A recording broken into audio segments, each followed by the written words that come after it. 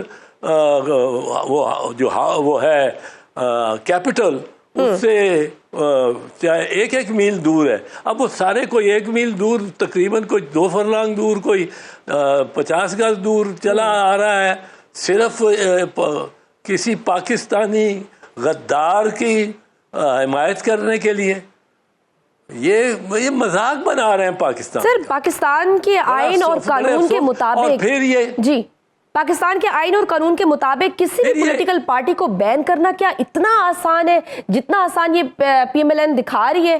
کیونکہ M Q M لے لے, پیپلز پارٹی لے لے, اے این پی لے لے, کوئی بھی ان کے ساتھ نہیں ہے. وہ human rights commission of Pakistan نے بھی کہہ دیا کہ بھئی ہم مذمت کر رہے ہیں, ہم بالکل اس فیصلے میں ان کے ساتھ نہیں ہیں. یہ جو ٹرینڈ سیٹ کرنے جا رہی ہے Muslim League Noon, is it so easy? نہیں, ایزی تو نہیں ہے کیونکہ یہ فیصلہ تو سپریم کورٹ نے کرنا ہے. فیصلہ تو انہوں نے نہیں کرنا. انہوں نے ریفرنس بھیجنا ہے 15 دن کے اندر اور 15 دن کے اندر کے میں انہوں نے پورے ثبوتوں کے ساتھ وہ ریفرنس بھیجنا ہے. اور یہ تو ڈر کے میدان سے بھاگ گئے ہیں.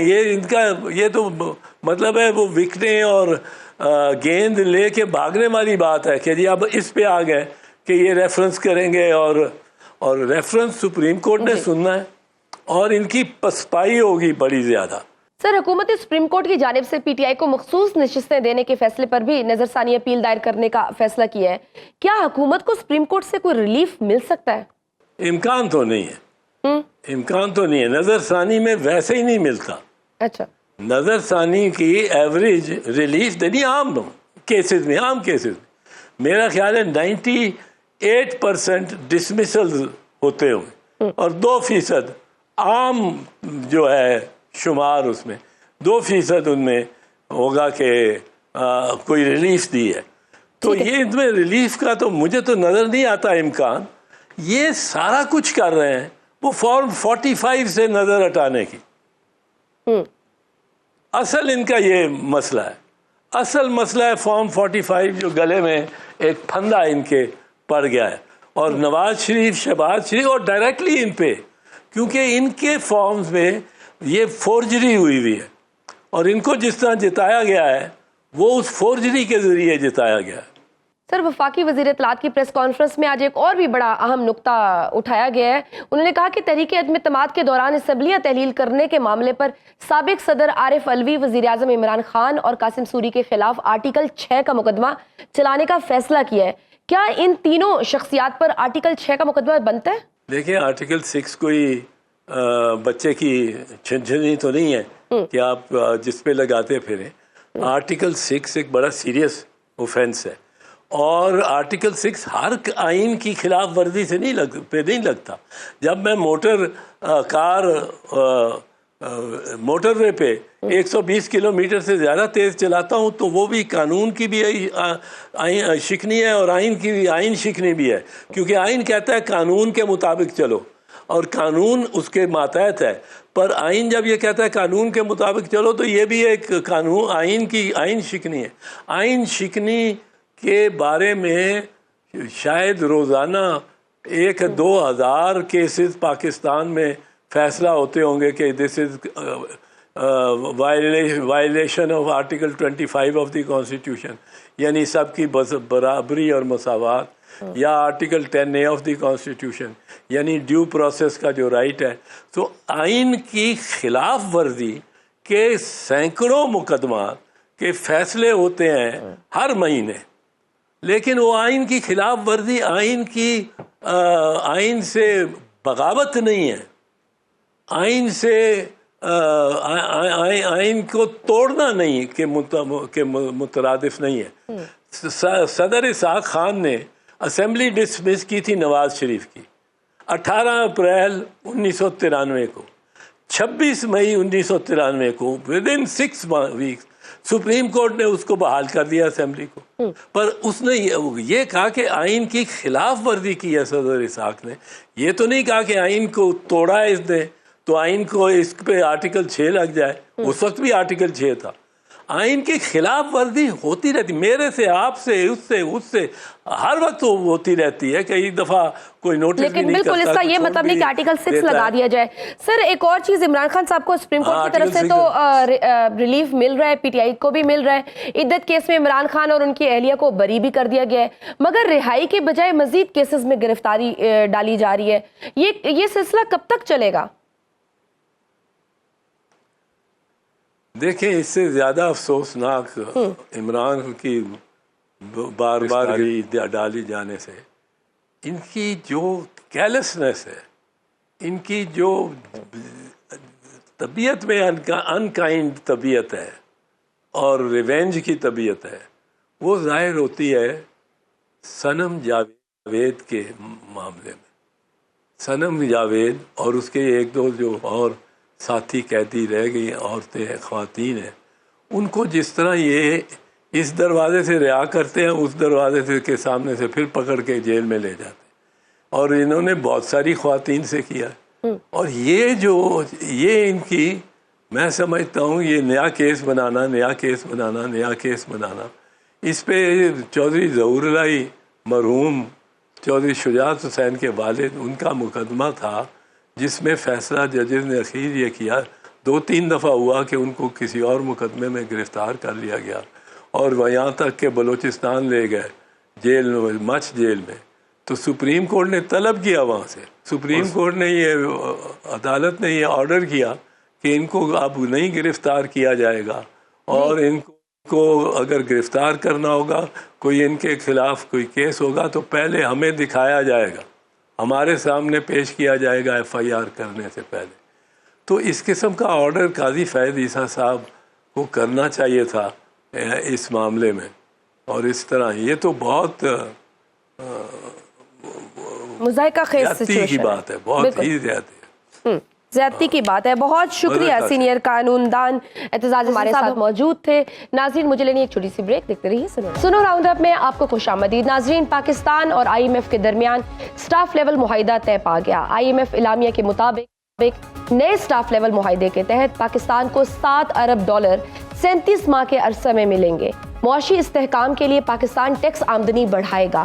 قرض پروگرام کے دوران جی ڈی پی میں ٹیکسوں کا حصہ 3% تک بڑھایا جائے گا. ریٹیل سیکٹر میں بھی ٹیکس نیٹ بڑھایا جائے گا، جبکہ پاکستان میں زرعی شعبہ میں ٹیکس نیٹ میں لایا جائے گا.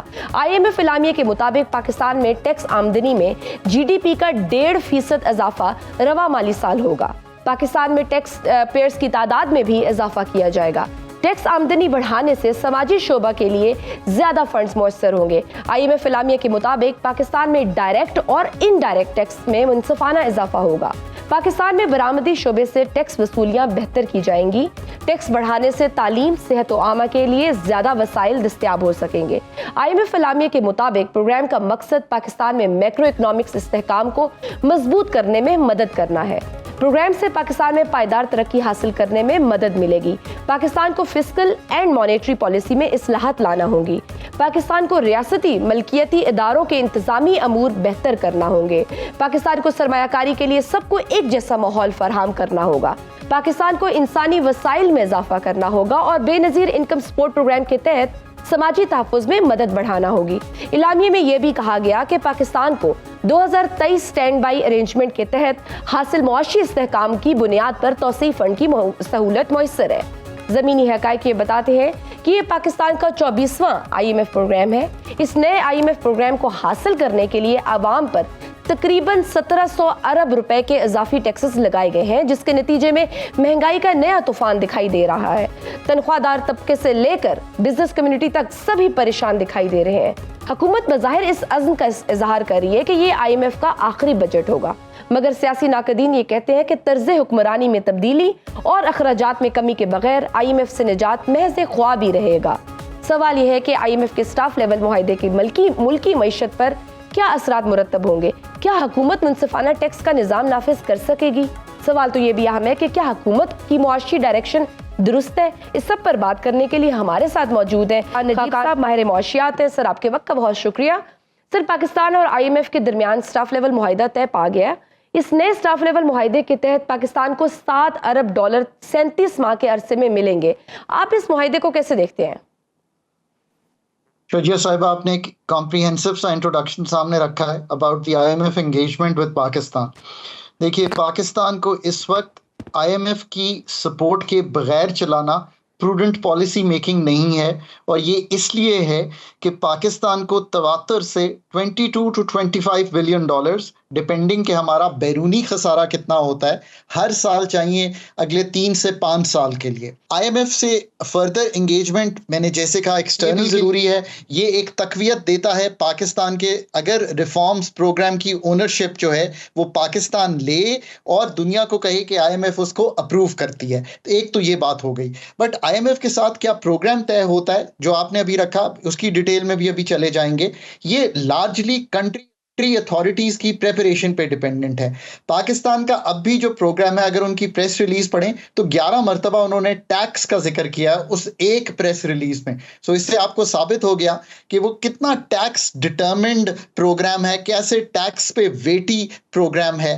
اور اسی کی وجہ سے نئے ٹیکسز 1700 سے 1800 ارب اس سال میں لگے ہیں، اور اوور آل 3700 ارب تک ہم نے نئی ٹیکسیشن کرنی ہے. یعنی کہ 9300 ارب سے جو سفر شروع ہوگا اس سال ہم ختم کریں گے تو 13000 ارب کے قریب جائیں گے. سو 3700 ارب نئی ٹیکس کلیکشن. یہ ٹیکس ہیوی پروگرام ہے، پر جو پاکستان کے کلیدی مسائل ہیں شجیہ، یہ اس سے بہت گہرے ہیں. چاہے وہ انرجی کا مسئلہ ہو، چاہے وہ پاکستان کی کلیکشن کو ہاریزونٹل ایکوٹی، یعنی کہ ایگریکلچر بھی اتنا ہی ٹیکس دے جتنا شجیہ صاحبہ اپنے سنو ایف ایم سے لے کے جا رہی ہیں، جتنا وہ اپنے چینل سے لے کے جا رہی ہیں، جتنا میں جتنا میں گورنمنٹ سے لے کے جا رہا ہوں. یعنی کہ جو بھی جہاں پہ کام کر رہا تھا وہ ایک ہاریزونٹل ایکوٹی کریٹ ہو. اسی طرح ٹریڈر حضرات، اسی طرح ریئل اسٹیٹ والے. سو ہمیں آگے بڑھنا ہے. اس طرح حکومت کہہ رہی ہے کہ ہم ڈیجیٹلائزیشن بھی کریں گے. آئی ایم ایف کہہ رہا ہے کہ آپ پالیسیز کے تواتر سے اس کو براڈن کرتے چلے جائیں. سو آئی ریئلی ہوپ پروونسز سے انگیجمنٹ کر کے ہم ایک اس نظام کی طرف بڑھیں گے. پر اس سے زیادہ جو شجیہ صاحبہ امپورٹنٹ بات ہے وہ یہ ہے کہ ہمیں اپنے ایکسپینڈیچر کا ریفارم، یعنی کہ ہم جو خرچے کرتے ہیں، اگر مجھے اپروچ کرنا ہو اس بجٹ کو بھی اور آئی ایم ایف کے ساتھ انگیجمنٹ کو بھی، تو میں جتنی توجہ ٹیکس کو دے رہا ہوں ضرور دوں، پر اتنی ہی توجہ میں پاکستان کے ایکسپینڈیچر سائڈ کو بھی ضرور دوں. اور یہ گفتگو میں اس لیے کر رہا ہوں کہ ہمارے کرنٹ ایکسپینڈیچرز بھی، ہمارے لیکن ایکسپینڈیچرز میں تو ہمیں کوئی کمی نظر نہیں آ رہی. ڈیولپمنٹ کی اگر ہم بات کریں، کوئی ڈیولپمنٹ بجٹ میں اضافہ کیا جا رہا ہے، 62% آئینی اداروں میں اضافہ کیا جا رہا ہے. وزیر اعظم ہاؤس کے آپ کے اس میں دیکھیں کہ کس طرح سے اضافہ کیا جا رہا ہے. بیوروکریسی کے لیے کس طرح کے لگژری گھر تعمیر کیے جا رہے ہیں. اس طرح کے انداز میں کس طرح سے پھر کمی ہوگی؟ وہاں تو کوئی کٹنگ نہیں ہو رہی. یہ ساری چیزیں ایک عام شہری کے لیے کیوں؟ So Shajia, that is exactly the point کہ حکومت اگر یہ شو کرے کہ اسٹیٹ سیریس ہے اپنے خرچے کم کرنے کے لیے، اپنے خرچوں کی کوالٹی بہتر کرنے کے لیے. اب حکومت یہ کہہ رہی ہے ہم سے کہ ہم نے ایک کمیٹی بنائی ہے اور وہ اس ایکسپینڈیچر کے ریفارم کو دیکھ رہی ہے. میں گزارش ہمیشہ کرتا ہوں کہ یہ میں نے خود 4-5 کمیٹیز ایکسپینڈیچر کی سنی بھی ہیں، دیکھی بھی ہیں. وقت یہ ہے کہ کمپیٹنٹ لوگوں کی ایک ٹیم پٹ ٹوگیدر کی جائے. پاکستان کے ڈیولپمنٹ سائٹ کا ریفارم، یعنی کہ پروجیکٹس کون سے ہیں ایسے جو ضروری ہیں، جو تکمیل کے قریب ہیں، اس پہ پیسے خرچ کریں، نئے پروجیکٹ سے دور بھاگیں. پاکستان کی کرنٹ سپینڈنگ میں جس میں پینشنز ہیں، ٹارگیٹنگ آف سبسڈیز ہے، فاٹا کا جو 50-52 ارب روپیہ ہے، یہ سب چیزیں جو ہیں ان کو دوبارہ جا کر دیکھیں. اور ابھی بھی اگر کوئی کٹوتی نظر آئے آپ کو تو وہ کریے. اور پھر لانگ ٹرم پروونسز کے ساتھ جو شیئرنگ ہے ریسورسز کی، اس سے میرا مطلب ہے کہ جو 17 سبجیکٹ جو ہم نے وفاق میں رکھے ہوئے ہیں، جن کا وفاق سے ڈیولوشن کے مطابق 18ویں ترمیم has to be read together with the 7th NFC award، جن کے ہم خرچے نیچے دے چکے ہیں. 60% ہم پروونسز کو دیتے ہیں، ان کو نیچے. اچھا خاقان صاحب، جو 19,000